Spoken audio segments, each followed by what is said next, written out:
betrayal of our national security. Tonight, impeachment inquiry. What exactly led to Nancy Pelosi's major announcement? We'll break down what's next in the proceedings and for the president. And we'll have reaction from local lawmakers. Also, Rocket Mortgage Fieldhouse, your first look inside the arena since undergoing a $185 million renovation. And celery juice. It's the latest social media trend. But is this a medical miracle? Or perhaps just some not-so-tasty green stuff? We put it to the test. What's next starts now. From the WKYC studios, this is What's Next. The actions taken to date by the president have seriously violated the Constitution, especially when the president says, Article 2 says I can do whatever I want. It has been an historic day. For only the fourth time, a United States president will face the impeachment process. Today, House Speaker Nancy Pelosi announced a formal impeachment inquiry into President Trump, claiming the Ukraine scandal marked a, quote, betrayal of his oath of office, end quote. And good evening, I'm Russ Mitchell. And I'm Sarah Shookman. NBC's Susan McGinnis explains the Democrats' inquiry and the late news about a whistleblower in the case. Following closed-door meetings with House Democrats, House Speaker Nancy Pelosi makes a stunning announcement to the nation late Tuesday. The House of Representatives moving forward with an official impeachment inquiry. Pelosi said the president betrayed his oath of office and the nation's security in seeking to enlist a foreign power for his own political gain. It's really a sad day for our country, actually. Pelosi, who for months has resisted taking impeachment action, did so under growing pressure from House Democrats. At a certain point, you have to take a stand and say, we cannot, for posterity, allow this kind of thing to go on in our political process. The president called the move a continuation of the witch hunt and said the speaker's move will hurt Democrats. And if she does that, they all say that's a positive for me from the election. The impeachment action comes as more details have emerged about the president's July phone call with Ukraine's president.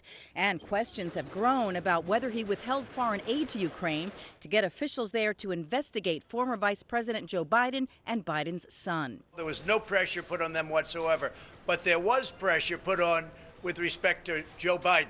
What Joe Biden did for his son, that's something they should be looking at. The administration now says it will release a transcript of the Ukraine call on Wednesday. And Politico reports the White House is preparing to release the whistleblower complaints at the center of the impeachment inquiry by week's end. Susan McGinnis, NBC News, Washington. The decision has been made, but what does that mean moving forward? Understanding the impeachment process is key. Tiffany Tarpley is breaking down what's next. Anytime you're talking about the potential removal of the President of the United States, people should pay attention. Whether you agree with it or you disagree with it, this is a big deal. So we want to help you understand this process. First, either the House Judiciary Committee could begin the impeachment process, but Dean of Cleveland Marshall College of Law at Cleveland State, Lee Fisher, believes it's more likely that the issue will go before the full House of Representatives for a vote and majority rules. A lot of people think that impeachment means you remove somebody from office. It does not mean that. It means that there will be a statement of charges. It's sort of like an indictment. Second, Fisher says it's important to know that a president can't be removed from office unless the Senate holds a trial. The presiding judge over the case would be the Chief Justice of the United States Supreme Court. 2/3 of the Senate would have to vote to remove the president. So it's very hard to remove a president from office. And lastly, Fisher says impeachment proceedings could take anywhere from 6 months to a year. I think everyone should be concerned whenever any high public official, particularly the President of the United States, has been accused of anything serious. Doesn't mean that the charges are true. It doesn't mean they're false. It simply means there has to be an investigation. So let's look back. Presidents Bill Clinton and Andrew Johnson were impeached but acquitted. Richard Nixon resigned before impeachment. Sarah, no president has ever been removed from office through impeachment. And thank you for brushing up on our history lesson. We'll see what happens here. Thanks, Tiffany. And Ohio lawmakers are reacting to today's developments. On the Republican side, Senator Rob Portman tweeted, quote, "Will distract Congress from the bipartisan legislative work we should be doing to find solutions and deliver results for Americans," end quote. 4th District Congressman Jim Jordan tweeted, "The Speaker has finally succumbed to unrelenting pressure from the socialist wing of the Democrat Party." Ohio's Democrats are also sharing their thoughts. Congressman Tim Ryan said in a statement, President Trump is, quote, a mobster we must impeach. And Congresswoman Marcy Kaptur is also weighing in, saying in part, if President Trump and his administration fail to comply with congressional inquiries, then there is no other option for this than the House to move forward with impeachment. Of course, we'll be keeping a close eye on this story moving forward. And now we have some important local headlines for you tonight. First, behind bars, new video shows a drone dropping a package to an inmate at the Euclid jail. You can see the inmate pick up the package and quickly hide it. Right there. The county says the bundle contained marijuana and a cell phone, and prosecutors will use the video to decide if they can file charges. At least one adult is banned from Grand Valley High sporting events. The district says a group of adults began shouting racist slurs at Beechwood's band and cheer team during a Friday night football game. The district is now working with police on potential charges. And broadcast journalist Soledad O'Brien and rapper Michael Render, or Killer Mike, were at the Cleveland Public Library tonight as part of the Writers and Readers series. It's part of the library's 150th anniversary celebration, giving the two a chance to talk about books and stories that influenced their lives. Also tonight, out with the old, in with the new. Renovations at Rocket Mortgage Fieldhouse are newly complete. And Brandon Simmons shows us how the building is designed for the future and what's headed to the arena next.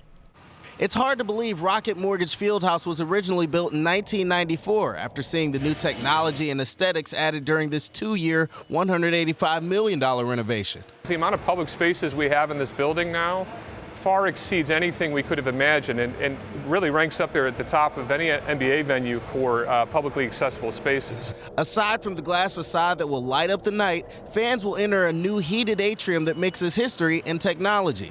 The floor from the championship Cavs team and the hockey boards from the Monsters Calder Cup sit next to the canyon, a new LED wall that goes from floor to ceiling. It's just a unique way for us to really welcome our fans into the building. And we're doing it in a way that is reimagined.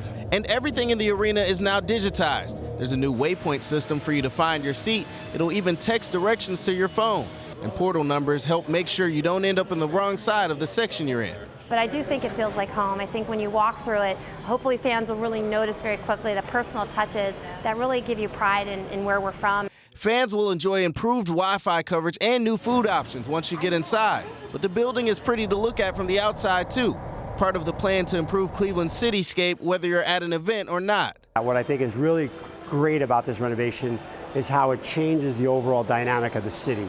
It's something that we're all going to be proud of for a long time. It's a building fit for the All-Star Game in 2022, and Rocket Mortgage Fieldhouse opens to the public this Saturday. It's a free event, but you will need tickets. That info is on our website. I'm Brandon Simmons, 3 News. Tonight, it's the trend taking over social media, and it involves celery juice. Alexa Lee is trying it out herself and talking with a dietitian to see if you should get in on this health craze. And Michael's in for Betsy tonight. Hey, Michael. Yeah, Russ and Sarah, good evening to you both. So as you know, fall officially began at 3:50 yesterday morning, and it felt like it yesterday, kind of felt like it today, but we have a second wave of summer on the way. Upper 80s, near 90-degree heat. We'll talk about that, plus breakdown of rain chances coming up right after this.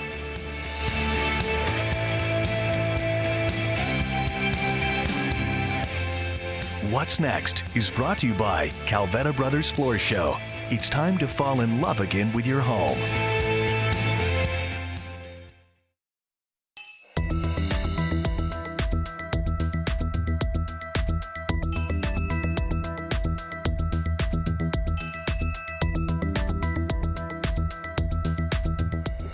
Welcome back. Posting about healthy diets and fitness is a big topic on social media.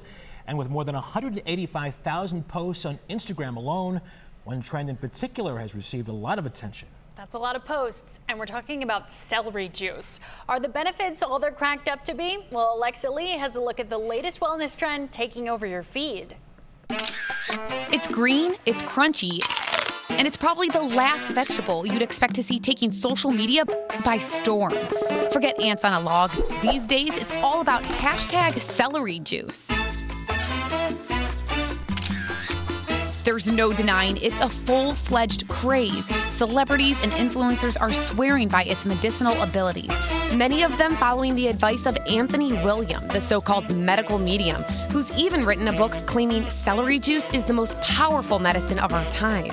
But is this just another fad soon to fade away, or is celery juice really a miracle potion? I had to try it for myself, and I found a store that sells a 6-day celery cleanse. Here we go. Okay, so I picked up my 6-day celery detox, and the instructions say to start every morning on an empty stomach and have one of these drinks, and then wait 30 minutes before you eat breakfast. So I'm loading up the fridge. Good morning. Okay, so I just opened this, and I am about to have my first taste of it. Didn't eat breakfast yet, so here we go. Do you think it looks good? No. Good morning, everyone. It is day 3 of the celery detox, and I'm kind of getting used to the taste, and I have to say that it feels good to start my morning every day on an empty stomach with 16 ounces of liquid. So I was feeling good, but what do the experts have to say about the trend? We asked registered dietitian Julia Zampano at the Cleveland Clinic for her take. You know, people are saying that it just is life-saving in some cases, helping with autoimmune diseases, skin, hair, nails, everything.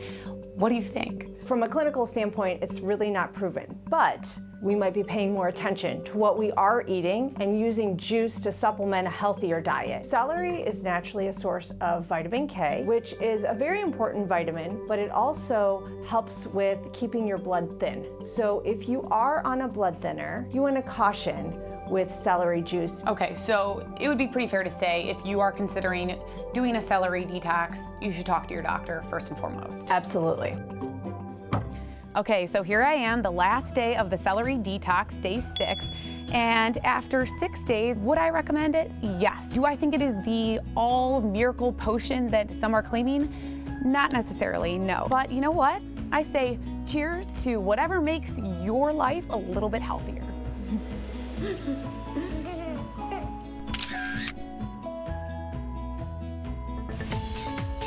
Flex's daughter's very cute there. I thought that was a scream, apparently, Yeah. green juice. At least she's honest. Does that look good? No. Nah, Not so much. I don't know her name, but I'm with you, little girl. Oh my gosh. Yikes. Adorable. You had that before? Have you tried those things? You know what? I'm not a huge. The idea of doing like cleanses like that, I don't know if they're necessarily healthy for you. So I'm not one that necessarily supports that. But I do love, like, you know.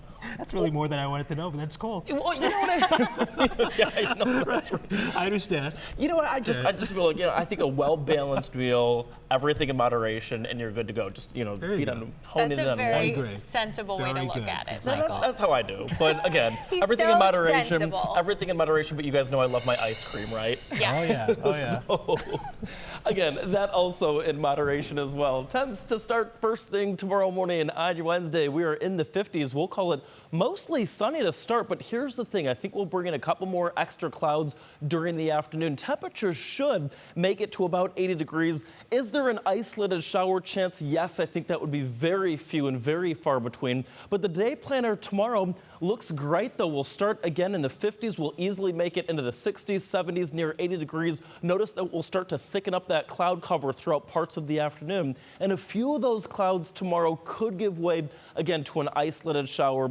Few and far between, though. Temps right now, if you're a third shift worker and about to head out the door, we're in the upper 50s and low 60s with the southerly component to the wind now. If you joined us on our news at 6 or 7 p.m., we were talking about more of a westerly component. That wind has shifted around toward the south. That's a warming wind, by the way, and that's one of the reasons why temperatures tomorrow should surge to near 80 degrees. We're dry right now. That's compliments of high pressure, and here's where that southerly breeze is coming from. Now that that high pressure center has scooted from the west toward the east, we're under the influence of the western edge of that high pressure center. So a south to north flow of air, meaning I think tomorrow not only looks good in the morning hours, but also through the afternoon will be a little bit warmer as well. But waiting in the wings ever so patiently is a dissipating cold front. You'll see it here. And a couple of things to note about this cold front. It's moisture starved, meaning that there's not a whole lot of fanfare with it. So that's the reason why we're not not expecting a whole lot in terms of showers locally, just that isolated shower threat. What I do think that we'll see with that cold front as it approaches is more cloud cover, and that's one of the reasons why tomorrow during the afternoon and tomorrow during the evening, you'll notice those clouds really start to thicken up. All right, let's go hour by hour. So I think that overnight tonight into early tomorrow, things look great. Again, you'll start with lots of sunshine. Sunglasses most certainly needed first thing tomorrow morning as we start the day off in the 50s. And then through the afternoon, notice those clouds, that gray on your TV set, starting to thicken on in, temperatures rounding the corner to nearly 80 degrees with that isolated shower possible. Your Universal Windows Direct full 7-day forecast here is what you've been waiting for. So 80 tomorrow. I think that by Thursday we'll slip into the lower 70s with some rain possible early in the day. But check out Friday and then into this weekend. Yes, I think we'll see a couple of showers and thunderstorms on Saturday, so any birthdays, anniversaries, or weddings that you may be going to that are outdoors, you'll want to make sure to have that indoor option. But Russ and Sarah, check out Sunday, Monday, Tuesday. We're in the mid to upper 80s, and as we expand this into a 10-day forecast, notice what happens. This is a season-changing front moving through early in October on Thursday is what we're anticipating as of this point. Notice that after that point, Betsy and I were going back and forth with this, but we're thinking highs might get suppressed only into the 50s by the second half of the first week of October. Wow. So if you're sick and tired of the 80s, near 90-degree heat, just wait a little bit here in Northeast Ohio. It all changes. Yeah. And if you're not, take advantage. Yeah, that's exactly it. That escalated quickly. Yes, it did. Thank you. Tonight, we'll have 3 things you need to watch out for tomorrow. And coming up next, Jose Ramirez is back with the Indians. You'll have to see to believe what he did with his first game back in a month. Nick fills us in next.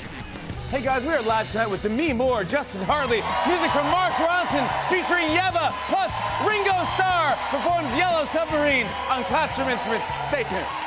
Hey everyone, Gwen Stefani is here tonight. Plus NBC's Perfect Harmony, Bradley Whitford, South Fine. I'll be chatting with the very funny Emily Spivey about Bless the Hearts. Be sure to tune in tonight on Late Night. This sports report is brought to you by the people-pleasing people at Sarah Auto Group in Akron. Nick Camino is here. There was a lot to like tonight in the Indians game. There really was. I'm getting nervous now, this last stretch here. We've got a lot to go here. Buckle up. It's the final week of the regular season for Major League Baseball, and the Tribe's playoff push, it is going on. Coming up and coming into tonight, the Indians were a half game back of the wild card spot. 6 games left. Let's get the party started here. Let's check them out. It starts tonight on the south side of Chicago. The Indians taking on the White Sox. How about Jose Ramirez back in the lineup after missing the last month with a hand injury? You're wondering, can he get it going? Has it been too long? Now, he answered that question pretty quickly tonight. A grand slam like a Hollywood script. That put the Indians up 4-0. Looks fine to me. Why? He does it again. 3rd inning, J-Ram belts a 3-run homer to left. This is insane. 8-0 Tribe. We go to the 5th. Indians just using the long ball all night. This is Oscar Mercado. The young guy's been so good. Hits that to center. Indians up 11-0. All of their runs were home runs tonight. Tribe 11, White Sox 0. A rout in Chi-Town. Same place, same time tomorrow. The Tribe and White Sox back at it on the south side. Shane Bieber going for win number 16. That's an 8-10 first pitch. All right, here's what we need to be scoreboard watching. The Tampa Bay Rays, they sit a half game ahead of Cleveland for that second wild card spot. They hosted the Yankees tonight. How come the Yankees can't win when we need them to? Tied at 1-1, that's Ji-Man Choi with a walk-off solo blast. The Rays win it 2-1. They keep hold of that second wild card spot ahead of the Tribe. Thanks a lot, New York. All right, to football now. The Browns had the day off today, but it'll be all systems go tomorrow in Berea as they try to shake off that loss to the Rams on Sunday Night Football. They'll begin their preparations for the Baltimore Ravens. This is a tough team. This will not be easy. Odds makers have the Browns listed as a 7-point road underdog this Sunday. Ravens 2-1 on the season. They're the only team in the AFC North with a winning record. Baltimore 2-1 just after that loss to the Chiefs, but they played well. That was a good game. So Freddie Kitchens, his team is 1-2. He says, we're not panicking here. We started training camp with this mantra that we want to get better every day. We just want to live in the moment, be in the moment, and that's what we're trying to do. We're trying to be in the moment. As situations arise, we get better at those. We try to prepare ourselves for those moving forward so we handle those situations good. Well, this was really neat today at Browns headquarters in Berea. Baker Mayfield and the Browns helped host the inaugural Special Olympics Play Football Clinic. We had kids from Avon Lake, Avon, Lorraine, Rocky River, John Marshall. They all took part in it. It was just an awesome event. I know this is hard to believe, but the Cavs season is just around the corner. Yeah, basketball. The Cavs will hold their media day on Monday, and it was a special day for Cavs first-year head coach John Beilein. How about this? Beilein went into the Canisius College Sports Hall of Fame. Beilein coached at Canisius College, which is in Buffalo, from 92 to 1997. During that time, he racked up 89 wins. He took the Golden Griffins to the 1996 NCAA tournament. Now he gets to coach in the NBA for the first time in his life. Beilein spoke today at the Hall of Fame induction about the differences between coaching in college and what he expects in the NBA. They say that's why a lot of college coaches can't do it, is they're so used to being the center of attention. And I hope I've had the humility over the years so that's I don't want to be the center of attention. I want them to be the center of attention. Build a relationship with them first, then you can talk with them any way you want to. I've always liked John Beilein. Yeah. Tremendous college coach. He was at West Virginia. We see him at Canisius there, went to Michigan. I'm just wondering how this is going to go with the Cavs in the NBA. I'm a little nervous. Let's hope so. As you said, though, he's universally respected. No doubt. No doubt. And lots of young players on the team. True. Probably the perfect guy for this, so we'll see. All right, Nick. Thank you. Yep. We'll be right back.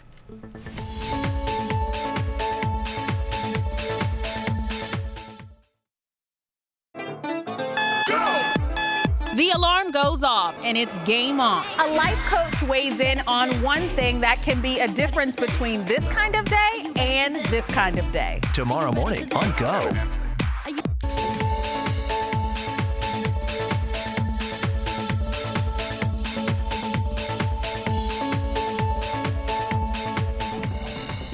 Here are 3 things to watch for tomorrow. Presidential hopeful Beto O'Rourke will be in Northeast Ohio, making 2 stops on his campaign trail.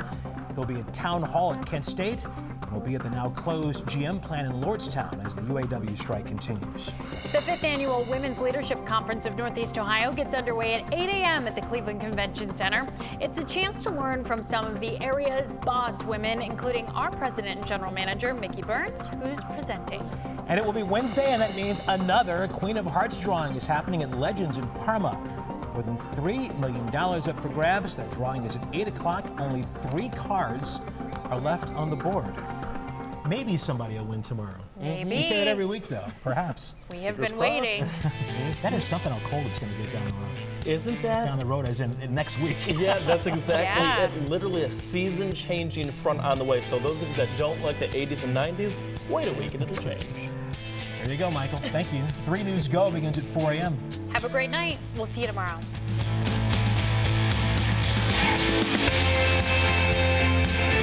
Thank you for spending the evening with us. 3 News, the most watched late news in Northeast Ohio.